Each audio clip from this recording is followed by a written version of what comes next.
Welcome back to another episode of the Pax What She Said podcast. I'm one of your co-hosts, Maggie Loney, joined as always by Perry Goldstein. And Perry, every time we see the intro now, I kind of laugh because neither of us are in those homes anymore. So No. our backgrounds are just always going to be different from the show, which is fine, but it is kind of like a fun little moment in time.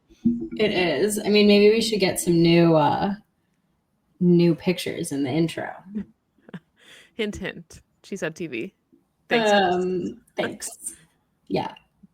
But yeah, this week we kind of teased it last week, said we weren't sure what we'd talk about. Obviously, the Packers played their first preseason game on Saturday against the Jets. It's like deja vu. Justin Fields is coming to play at Lambeau. And he'll be starting obviously for the Jets. I think probably just a series or two, but kind of funny that, he'll be returning against probably some familiar players, not too many at this point, but still getting to come. Aaron Glenn making his debut as the Jets head coach. So Yeah. that'll be fun to watch on Saturday. But this week, obviously, we thought we'd talk about the NFC North as it shakes out. Lions, Vikings, and Bears. And I think starting with the Lions is a really good place here since they just lost Aaron Glenn this offseason. So really quick rundown maybe, and then we can talk about each of these teams here in a little bit more detail. Biggest additions for the Lions going into this next season, of course, are three corners. I think are probably the biggest sticking points here, the biggest talking points. DJ Reed comes in as kind of the marquee immediate starter from the Jets. Then you have Avante Maddox from the Eagles and Rocky Sin from the 49ers, both as depth pieces. What were your initial impressions of those signings, if you had one? I mean, the last two, like you said, more like depth guys. I think neither of them, I mean, they're at the point where you kind of know exactly who they are. DJ Reed was like that big, everybody wants him, fight over it. Where's he going to go? Cornerback this offseason. I don't know that he like moves the needle too much for me in terms of like, do I think he's going to take an already like excellent Lions secondary to like some higher level? No, but he has the advantage of joining what I just described as excellent, because I think it is like a very, very good DB room. And so like he doesn't have to be the star of that room. And so I think it's going to like just be to his advantage. Yeah, that's how I feel about it. He's just being put in a very good position. What it's going to do for the Lions, like, remains to be seen, but he's like a very, very good, reliable, solid starter joining an already like very excellent backfield. Yeah, and he's really like the only kind of change to that defensive side of the ball. Like all the other starters really are the same. And we'll talk about, I guess some storylines or narratives for this Lions team, but biggest losses, I think it's been covered, right? It's both coordinators. We'll see what that ends up looking like. Ben Johnson obviously going to Chicago, who we'll talk about. Aaron Glenn on defense, who we just talked about. Their draft class, they took Tyleik Williams, defensive lineman, in the first round. Offensive lineman Tate Ratledge in the second. We'll talk about him because I think he's probably going to be one of their starters. Wide receiver Isaac Tesla in the third. Offensive lineman Miles Frazier in the fifth. Defensive lineman Ahmed Hassanin in the sixth. I know that was very gutting to you to watch that happen. Safety Dan Jackson in the seventh, and then wide receiver Dominic Lovett in the seventh. So certainly not a flashy draft. Honestly, No. you could have told me that was the Packers draft class and it would have made sense to me. I think they went in having very similar needs and nothing on that on draft night was shocking, but it fit for what the Lions needed. Yeah, I mean, it's a draft class for a team that's already very complete and just has to fill in like depth, is like what this draft class screams to me. Mm-hmm. So then kind of segueing into their changes that we're going to look at. Obviously, two new coordinators, John Morton on the offensive side of the ball, Kelvin Shepard, the defensive coordinator, and then that rookie Tate Ratledge, the offensive lineman. I think this is probably the biggest wholesale change for this entire Lions team is that starting offensive line. Obviously have their left and right tackle still kind of locked up, which Right. is great for them. Two really, really fantastic players at their positions. But You've got a rookie second rounder who's probably slated in to be your right guard. Frank Ragnow retired this offseason, which was the big news at center. So Graham Glasgow is taking over, was the left guard, moves to center. So now the left guard is Christian Mahogany. He was a sixth round pick in 2024, had to make his one start in the playoffs against Washington, but he only played in 7 games last season. So a Yeah. lot of kind of unproven talent there at those guard spots. Obviously, we think Glasgow can come in and replace Ragnow serviceably. Ragnow is one of the best centers in the league, so just a lot of change for Jared Goff Mhm. on the offensive line. Yeah.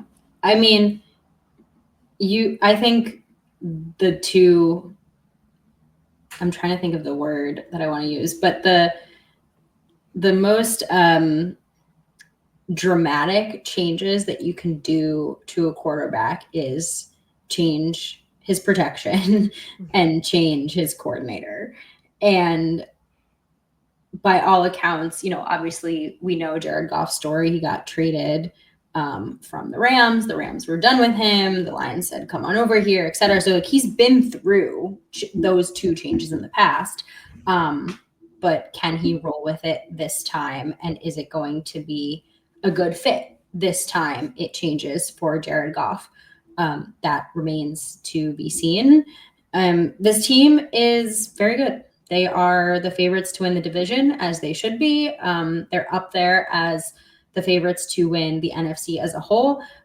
Their bar right now is Super Bowl or bust. So with high expectations comes just a different atmosphere in a locker room. They had one of their best seasons, I think maybe ever in the Lions history last season. So just a lot of like critical changes alongside high expectations is going to be it's a very high bar to clear, I think. You have confidence that they're going to come back because, like you said, all the main pieces within that locker room are still there. All their blue chip players, I mean, besides Ragnow. And Dan Campbell is a very good head coach. So by all accounts, again, they're going to be very good. It's just, can they roll with these changes?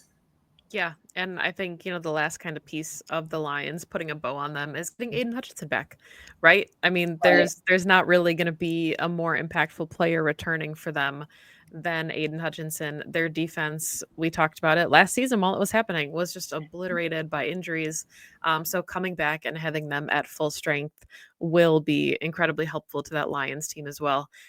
Which, of course, that goes without saying, any team getting decimated with injuries doesn't help. But this is a team that's still had, to your point, one of the most successful seasons in franchise history with all those injuries. So getting them at full strength, they're still, I think, kind of the cream of the crop in the NFC North at this point. And we can talk about where the Packers fit into all this later. But segueing now to the Vikings, who finished giving the Lions a run for their money. Obviously, everything came down to week 18. Vikings were, 1 game away from hosting playoff games and having that first round bye. So certainly no slouches in Minnesota there either. But biggest additions for them, they were relatively active in free agency. Grabbed Jonathan Allen from Washington, Javon Hargrave from the 49ers, Isaiah Rodgers from Philly, Jeff Okuda from Houston, and running back Jordan Mason from the 49ers to run with Aaron Jones, which I enjoyed a lot, which didn't want to like, but Yeah. It's funny because if you look at this list, if the Packers had done this, I would have been like, amazing offseason. Like, Jonathan Allen still has the juice. Like, maybe, a new home in this defense is what will finally do it for Jeff Okuda. Jordan Mason as a 2 next to Aaron Jones is just like chef's kiss. I don't know. But because it's the Vikings, I hate it. Or I want to hate it. It's a lot of new infusion. Whether all of it sticks and is good remains to be seen. But yeah, I much to my chagrin, I like the moves they made. Yeah, and this is, a grain of salt here because it is the preseason and we don't have official depth charts kind of yet. Obviously, injuries can still happen, but at least where things stand now, you've got Akuda and Rogers as starters on this defense. So Very really interesting. the only remaining corner would be Byron Murphy, who is incredible, but Yeah. slots probably in as their nickel. And they have two very good safeties.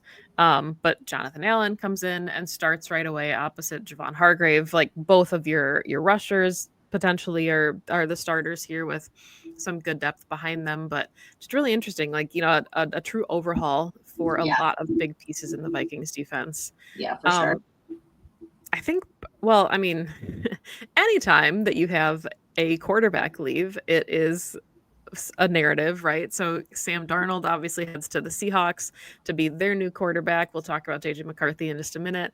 Offensive lineman Cam Robinson is heading to the Texans, and then Cam Bynum, arguably, their biggest loss because he had such a good season, heads to the Colts, who are playing in the preseason right now against the Ravens. But um, thoughts on those? I mean, how do you think the Sam Darnold departure is going to affect Minnesota at all? Okay, so I mean, I guess this ties into obviously their new starter, which we know zero about because he's never started a game in the NFL. Like, I was surprised when the Vikings let Sam Darnold go. I expected maybe one of those like bridge contracts, like nothing like not making him any kind of franchise QB because obviously you took JJ McCarthy, but like something to keep someone who just had an incredible season with you and obviously is clicking well with your head coach. They did felt differently. They must see something in JJ McCarthy to want to move on from Sam Darnold, fully knowing that Sam Darnold, after the season he had, was going to have a market Mhm. for a team that needed a quarterback, right? Like this was a desirable person who landed in, I think, a good position. But going with your rookie, unproven talent, the team around him is ready for that, right? I mean, we can talk about the Jordan Addison suspension, but for the most of the season, you're going to have one of the best 1-2 tandems on the wide receiver side. We've already talked about the running back room, looks great. You have one of the best tight ends in the league. Like by all accounts, he's walking into one of the best situations with a head coach who's like a QB whisperer. So sure, go with the less expensive, like with your young guy. If he had his redshirt season already. If it goes well, they are geniuses. They made the right decision. If it doesn't go well, that everyone's sitting there thinking, well, you just had an amazing season with Sam Darnold. Why would you do this? Yeah. And you can argue that Sam Darnold turned into a pumpkin at the end of the season, but he still got you to the playoffs. And again, we talked about it. They were one game away from a first round bye. And I don't know if that changes things, but yeah, and obviously this doesn't affect JJ McCarthy at all, right? Because Sam Darnold was the one playing behind this offensive line, but we talked about it with the Lions. You changed the protection. Well, the Vikings are going through it too now. They also are going to have three new projected starters on their offensive line, again at left guard, center, and right guard. Rookie Donovan Jackson is projected to be their left guard. He was their first pick in this draft class. Ryan Kelly was a free agent signing that they brought over from the Colts, and Will Fry's also a free agent signing from the Colts. Ryan Kelly is very much in the twilight of his career. He was kind of going to be like a 1 or 2 year rental player. So, probably something that they'll revisit again in the offseason. But for now, yeah, I don't know how much this affects JJ McCarthy, if at all, because he wasn't the one calling plays last season. So it's not like he had any type of comfort with the guys that were there previously. So Yeah, I mean, all of it with the Vikings is just such a big question mark. Like, we can talk ad nauseum about their offense or their weapons on defense or how much we love Brian Flores and anyone you bring in on that side of the ball is going to be used in the best possible way to maximize their skill sets. But at the end of the day, like this entire team and its season and future seasons hinge on how good JJ McCarthy is. Like that's just it. Yeah, and I think that's kind of how it goes, right? Any team in the same position this season or, a couple seasons, we'll talk about the Bears next with Caleb Williams. Like if Yeah. you are with an unproven quarterback, that is unfortunately the narrative that follows you. So I think that's I guess maybe before we get to the Bears, you did mention Jordan Addison. Obviously, was just suspended for 3 games. He'll miss week 1 at Chicago, Sunday Night Football, Vikings and Bears. Going to be a really good game. Lions and Packers, obviously, week 1, too. So 2 divisional games to just kick off the season with a bang. Week 2 is the Vikings hosting the Falcons, and then week 3 is the Vikings hosting the Bengals. So tough sledding, I think, for them. Division games are tough, especially on the road, Sunday Night Football with a brand new quarterback and a defense for Chicago that we're hoping is better. Well, we're not hoping, but they're hoping is better than last season. And then the Falcons and Bengals both have really explosive offenses, or at least the potential to have really explosive offenses. So, Right. You want to be at full strength for those games. And no Addison means somebody else is going to step up. Maybe it's Ty Felton. He was their 3rd-round draft pick. Obviously, you're thinking that he's going to play quite a bit as a rookie if you're a 3rd-round pick. So remains to be seen, but definitely a bummer for them to not have him available. Yeah. And like these kind of suspensions to me, like if he is hurt, okay. But like you did something stupid and now your team is suffering for that. And like that, if I was a Vikings fan, would piss me off. Yeah, I agree. Moving on to Chicago. They also had kind of a big spending spree in free agency. They brought in wide receiver Olamide Zaccheaus from Washington, left guard Joe Thuney from Kansas City, center Drew Dahlman, who was the center on the market from Atlanta, right guard Jonah Jackson, trade with the Rams, defensive end Daya Odeyingbo. I know a lot of Packers fans were interested in, to kind of shore up the edge position, comes from the Colts. And then defensive tackle Grady Jarrett, who, again, twilight of his career, but is coming to probably be a starter on that Bears defensive front that is not incredibly stout. Yeah. So thoughts on their free agency with, again, 3 starters at left guard, center, and right guard. Wow. Grady Jarrett is 32. That's how old I am. Yeah, he was born in 1993. You don't see many. Poor man is in the twilight of his career. Yeah, you don't see many 19s for players in the league anymore. Again, like I feel similarly with some of these others, where it's like big additions in places of need. When you got the cap space and you've made poor draft decisions in the past, you have to spend in free agency, and I'm sure some of these guys will be a hit. And I'm sure maybe they won't live up to like the expectation for the hole they were meant to fill. I think Joe Thuney for me is probably the biggest one there. Like watching Caleb Williams run for his life all season with a line that just would disintegrate to dust was really hard. And he's a player that came into the league with just like the absolute highest ceiling. But you can never really see what you have in a guy, especially a young guy where the game is going a mile a minute and he has to process so much and not have protection. It'll be good to see who he really is behind like an actual offensive line. Yeah, I mean, he led the league in sacks at 68 and 260 pressures. It was another league high. I don't want to math that out in my head at this late at night, but 260 divided by 17. That's gross. That's just and yeah, I mean, yeah, you can argue that he kind of ran into some of those, but it's over 15 a game. That's disgusting. That's just insane. Yeah.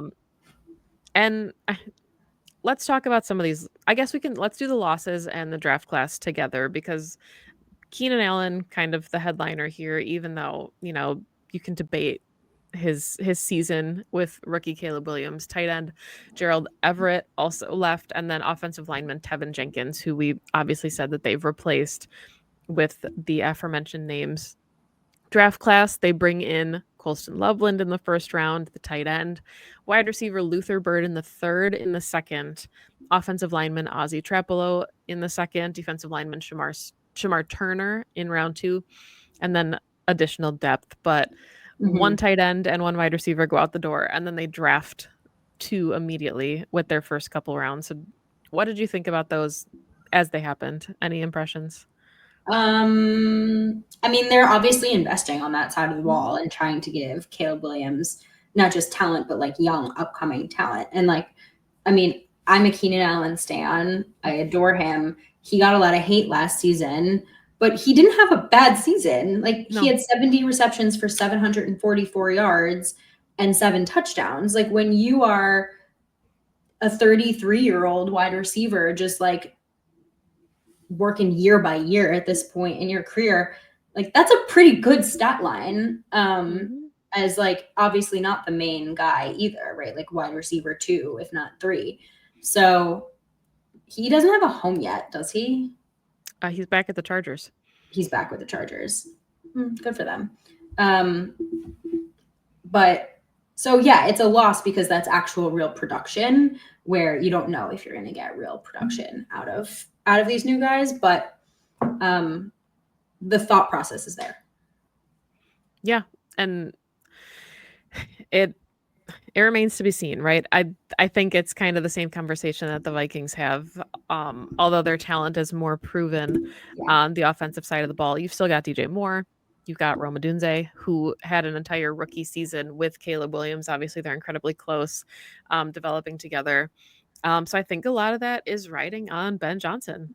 You know, we know who he is as an offensive coordinator. We've seen the creativity. What can he do with Caleb Williams as a starter? We've seen a lot of offensive coordinators that, don't necessarily pan out as head coaches. And, I don't necessarily think that that's the case with Ben Johnson. I think he can be very successful, but a lot of question marks. And would you say that the Bears they've had the most change to the point that they would have the highest ceiling and the lowest floor still? Or I guess I should say the most room for growth. Yeah. They have the broadest spectrum for what could happen. Yeah. Is kind of the way I think about it. Like, there is a world where this combination of players and coaches is not the right combination in Chicago, and it goes the way we see it go, right? Where they're 5-12. Or it can go the way of Ben Johnson is, exactly what Caleb Williams needed, and his creativity and his thought and his ability to get him to that like next stage of, because Caleb has all the talent. I mean, absolutely all the traits.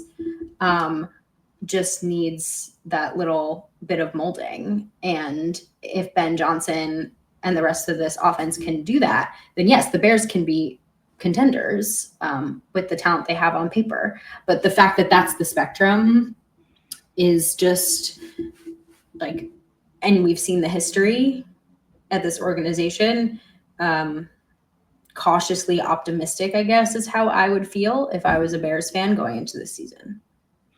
Yeah, I think that's fair. Before we wrap then, do you want to just do like a quick thoughts on the division as a whole? Do you think it's still the Lions division? Do you think that the Packers, like, where do you rank the Packers in this? And I guess what would be the biggest surprise, and also your expectation then for how this thing shakes out? I think I would say this still feels like the hardest division in football. Agreed. By a long shot.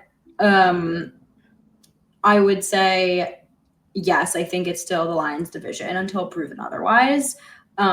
Merely because of just the way the Packers played against them last season. If the Packers had taken it, if they had split the head-to-head even 1-1, I may feel differently. But no, the Lions were a much more formidable opponent, and they had way more commanding wins last season. So they are the favorite until proven otherwise. The variables in which are part of the Vikings and the Bears, like, again, I feel very similar with the Bears. If JJ McCarthy is amazing, that team can be excellent also. So I think the Packers at the moment, because he's an unproven talent, fall second behind the Lions. But there is a serious world in which like they are fighting for a wild card spot again because this division is so good. We didn't think that Sam Darnold would be as good as he was last week. Severely underrated him. So I don't know that there are any surprises. I expected this division going into the season to be very good, and I think it still is going to be very good. And I think it's going to be extremely competitive, but the Packers need that. They need to go up against very good teams all the time. No gimme games. So, yeah.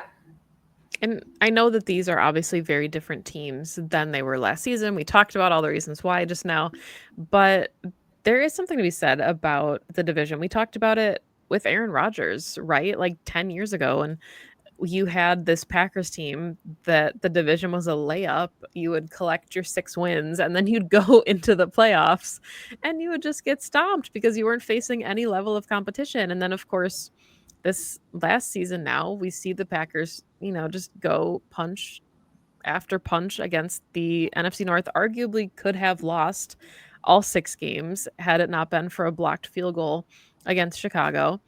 And obviously the playoff outcome wasn't the way that we wanted, but their losses came against the Lions and the Vikings and yes, once to the Bears and the Eagles. So the teams that they struggled against in the season, it didn't pan out the way they wanted it to. It didn't like lead to a playoff win, but it was still, I think, a better measuring stick for this team than it would have been if, they're marching into Chicago winning 45-10 and going on to next week. Yeah. Like as fun as those games are for us as fans, they don't really do a lot of good for you when it comes to evaluating yourself against equal talent. Okay, I will say though that I think there is something to be said for those games. Maybe not for evaluation, but I think because I recently like a foot on the gas kind of thing. Yeah, I recently watched Quarterbacks. If anyone else has watched it, let me know what you thought about the season. I really enjoyed it.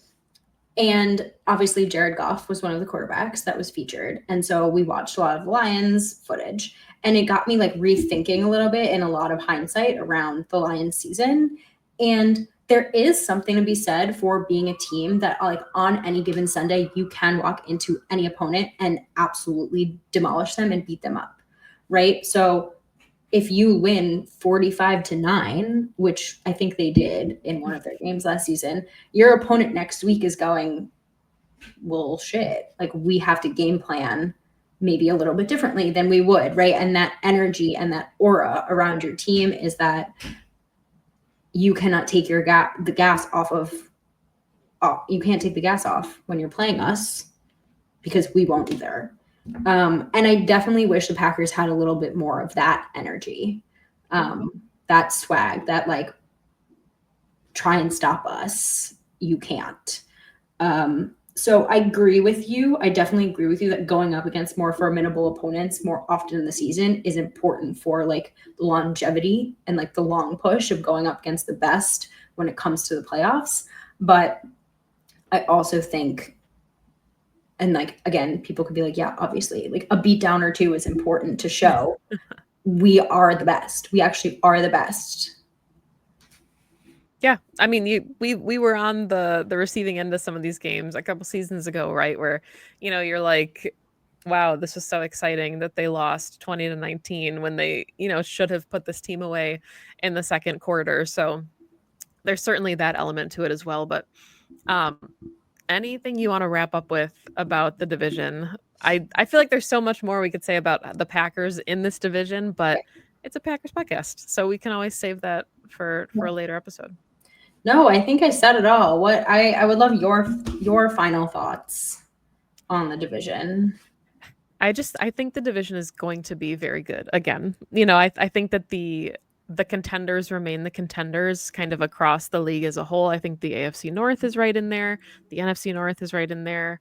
Those are probably the 2 best. And then you've got like, a couple maybe sneaky good divisions that there seems to be one every year that is a lot more hotly contested than you would expect.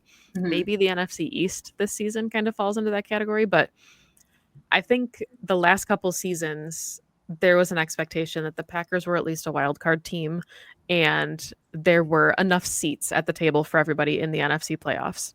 I still think that the Packers are a playoff team and I think that they are poised to make a deeper playoff push than we've seen from them. I think they at least win a wild card game this season and I think their arrow is pointing up. I like the changes that happened this offseason, but I no longer think that it's like, well, it's a gimme. Like the Packers are just going to walk into the playoffs. They almost missed it, right? Last season, they needed some help. And I think it's a better football team, but I also think the division got harder and the NFC as a conference continues to stack talent. So, thankfully the Packers did themselves favors by who Yeah. they drafted and, Yeah. Seat at the table is an interesting analogy because you're right. There are less seats at the table. Because you can make the argument that the NFC North, the NFC East, and the NFC West could go into the season with 3 competitive teams in each of those divisions. So you're really fighting for that. Like you have to earn that spot in the playoffs. yeah, like you winning your division is really the only way to guarantee that there is a place for you. Yeah. Because even if, you finish second in the division, like the Vikings, and you finish, 14-3, you're looking at being a 5th or 6th seed, depending on the rest of the conference and how things shake out. So you could win, you could go 10-7 this season and miss the playoffs. Yeah. Like that's how it feels. And there's a chance that 3 of 4, if not maybe all 4 teams can finish with 9 wins or more this season. So it'll be a ton of fun to watch. Obviously, we are excited for it. We hope the Packers are the cream of the crop, of course, as always, but we'll be back next week. We'll have watched a preseason game. We'll probably be able to start kind of narrowing down some of our predictions about the 53-man roster and what that looks like. But just enjoy Saturday night football. We'll be back on your TVs. Packer football. I mean, regular football's on right now.